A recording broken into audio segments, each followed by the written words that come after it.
Muy buenas a todas y a todos. Nos encontramos una vez más para compartir una clase. En este caso es otra clase sobre relatos tradicionales y vamos a compartir esta vez, esta oportunidad, una leyenda, ¿bien? La leyenda del Chajá. Pero antes de pasar a leer y a escuchar la leyenda que vamos a compartir, quiero que repasemos todos juntos las características que tienen las leyendas. Recuerden que forman parte de los relatos tradicionales, ¿no? Si vieron el primer video, van a poder recordar que los relatos tradicionales todos comparten una misma cantidad de características y que tenemos distintos tipos de relatos tradicionales. Mitos, leyendas, cuentos maravillosos, cuentos folclóricos y apólogos. Bien, esos son más o menos los tipos de relatos tradicionales. Les voy a dejar por aquí arriba el link para el video anterior que habíamos visto, en el cual leímos El hombre que perdió su tiempo y repasamos estas características de los relatos tradicionales. Bien, bueno, ¿cuáles son entonces las características propias de la leyenda que diferencian a la leyenda de los otros relatos tradicionales? Bueno, vamos a verlas. La primera característica es que las leyendas pertenecen a una determinada cultura o pueblo. Se marca fuertemente las características culturales de un lugar o de un pueblo determinado. Bien, por ejemplo, en el caso de hoy vamos a leer una leyenda guaraní, hay leyendas mapuches, hay leyendas de distintos pueblos. Bien. La siguiente característica que tenemos es que explican distintos fenómenos o hechos, sobre todo fenómenos naturales, ¿no? Por ejemplo, hay leyendas que distintos pueblos tienen sobre el fuego, sobre la lluvia, sobre alguna especie de ave o de planta o de animal, ¿bien? En general, las leyendas tienen una explicación de estos fenómenos. Buscan contarnos cómo surgieron para estos pueblos originarios estas determinadas características de la naturaleza. No hay presencia de dioses, esto es muy particular, y muy clave para diferenciar a la leyenda del mito.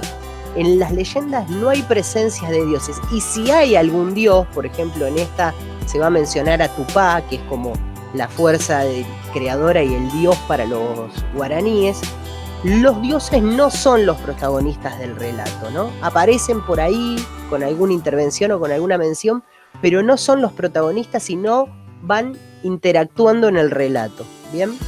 Esto es clave para diferenciarlo, como les dije, de los mitos. Los personajes suelen ser mortales normales, no tienen poderes especiales, no se cruzan con objetos mágicos. La relación que hay en la historia con lo sobrenatural viene al final o a posteriori de lo que pasa con las acciones del relato. Y por último, una característica más que vamos a mencionar es que el elemento sobrenatural suele acontecer por la potencia transformadora de la naturaleza. Es la naturaleza vista como una potencia transformadora la que interviene y crea el elemento sobrenatural. Bien, este es un punto clave, porque por esto acá encontramos la gran diferencia, por ejemplo, con los cuentos maravillosos o con los mitos, como vimos, ¿bien? Acá aparece la potencia transformadora de la naturaleza que crea, y como toda creación de la naturaleza puede ser vista como algo espectacular, algo increíble. Por ejemplo, la creación de una determinada ave o de algún fenómeno de la naturaleza, ¿bien? Como les decía, hoy vamos a compartir una leyenda que es la leyenda del Chajá, y que como pueden ver en esta imagen que les comparto, esta leyenda tiene que ver con unas aves, que es el Chajá, y con el yaguareté.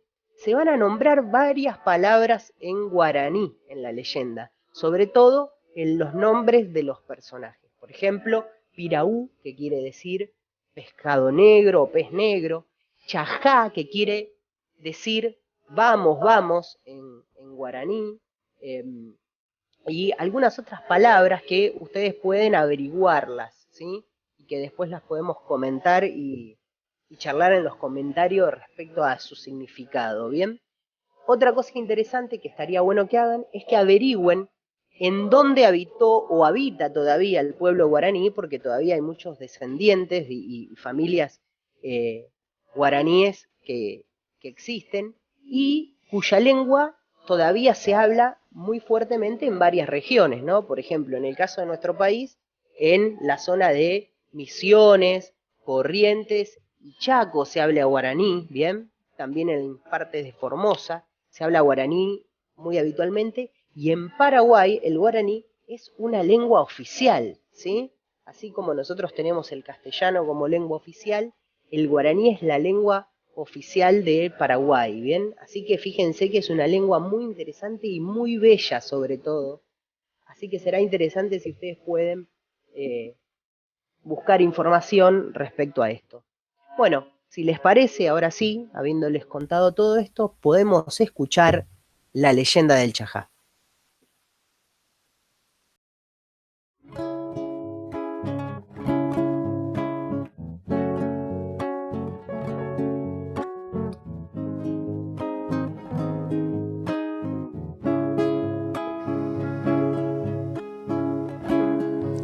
La leyenda del Chajá, relato tradicional de origen guaraní.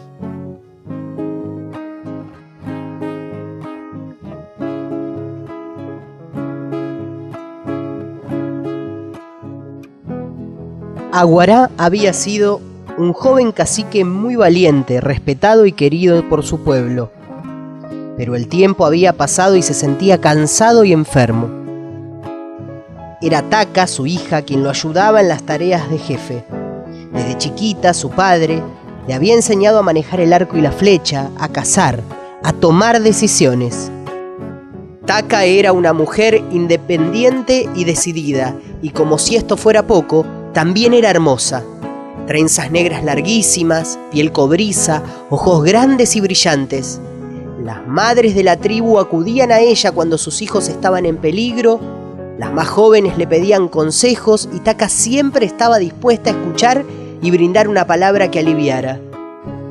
Muchos jóvenes estaban enamorados de la hija del cacique y querían casarse con ella, pero su corazón tenía dueño y nada ni nadie podía cambiar sus sentimientos.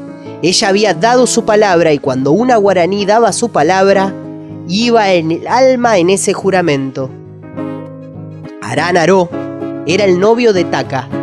Se había ido a cazar a las selvas del norte y a su regreso se casarían. Los días pasaban tranquilos, nada hacía suponer lo que estaba por venir.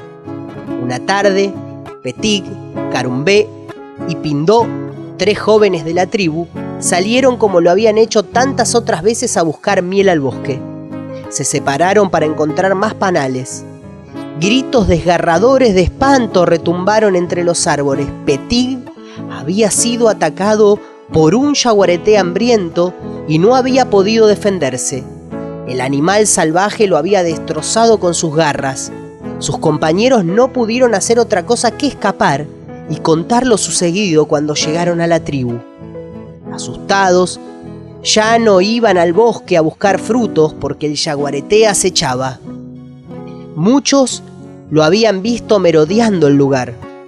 Fue entonces cuando el consejo de ancianos que se reunía cuando algún problema serio amenazaba a la tribu tomó una decisión para terminar con semejante amenaza. Un grupo de jóvenes fuertes y valientes entraría en el bosque para matar al yaguareté y poner fin a esta desgracia. Pero para sorpresa de los ancianos y de toda la tribu, solo Pirajún se presentó ante el consejo. Ahí se fue al bosque confiado en su valor y su fuerza, creyendo que iba a regresar triunfante con la piel del yaguareté como ofrenda para su pueblo.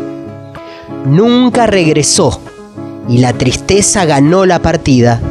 Los ancianos decidieron llamar una vez más y nadie respondió al llamado. El enojo de Taca fue tan grande ante la cobardía de los jóvenes que decidió ir ella misma a enfrentarse al feroz animal. Me avergüenzo de esta tribu de cobardes, dijo. Si Arañaró estuviera entre nosotros, no dudaría en ir al bosque a matar al yaguareté. Yo iré y traeré su piel. Vergüenza les dará reconocer que una mujer tuvo más valor que un grupo de miedosos. El anciano cacique no quería saber nada de que su hija se enfrentara al yaguareté. Trató de disuadirla con miles de argumentos para que se quedara, pero ninguno la convenció. La joven se preparó para partir. Justo en el momento de la despedida llegó la noticia de que los cazadores que habían partido hacia las selvas del norte habían regresado. Arán-Aró venía con ellos. La alegría de Taka fue tan inmensa. Ahora podrían ir juntos al bosque a terminar con la pesadilla. Partieron cuando la luna envió su luz sobre la tierra. La esperanza de terminar con el yaguareté los alentaba. Se detuvieron cerca de un ñandubay. Supusieron que el animal estaba cerca y no se equivocaron. Con paso lento pero seguro, el felino avanzó hacia los jóvenes. Arán-Aró lo enfrentó con valentía. ¡Chajá! ¡Chajá! Gritaba Taka animando a su enamorado. Sin pensarlo, la valiente Taka también se trabó en lucha con el animal. Nadie salió triunfante. El yaguareté de un zarpazo le desgarró el cuello y lo arrojó a la tierra. Con él rodó la fiera enfurecida y poderosa. Taka, Arán-Aró y el yaguareté pagaron con su vida el heroísmo que los llevó a la lucha. El viejo cacique murió de tristeza. Todos lloraron su muerte. Prepararon una gran urna de barro y después de colocar en ella el cuerpo del cacique, pusieron sus prendas y, como era costumbre entre los guaraníes, provisiones de comida y bebida. En el momento de enterrarlo, una pareja de aves se posó sobre la urna y gritaban ¡Chajá! ¡Chajá! ¡Chajá! Eran Taka y Arán-Aró, quienes, convertidos en aves por Tupá, volvían a la tribu de sus hermanos para ser eternos guardianes y alertar a los suyos cada vez que amenazara un peligro. Por eso el Chajá sigue cumpliendo el designio que le impusiera Tupá, y cuando advierte algo extraño levanta el vuelo y da el grito de alerta.